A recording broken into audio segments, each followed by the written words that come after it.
Hey everyone, welcome back to our Figma tutorial series.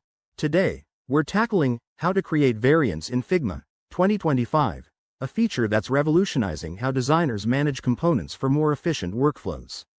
If you're new to Figma or just brushing up on the latest updates, this is perfect for you.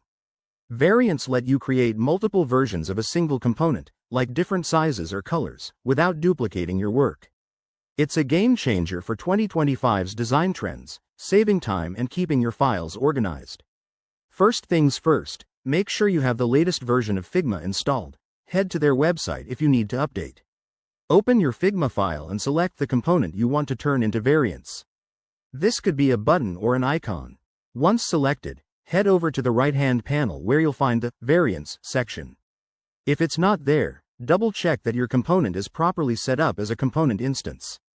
Now, let's create those variants. Click on Create Variants and start adding properties. For example, you might add a size property with options like small, medium, and large. Then, add another for color, such as primary and secondary. Figma makes this intuitive, just drag and drop to organize. Once your properties are set, you can swap them out on instances across your design. This means if you change the base component, all variants update automatically, super handy for maintaining consistency. A quick tip: use the prototype mode to test your variants in action. This helps you see how they behave in real user interactions.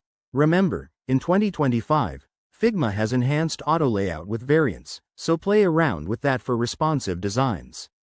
By now, you should be feeling confident about creating variants. Practice on a simple project to solidify these skills.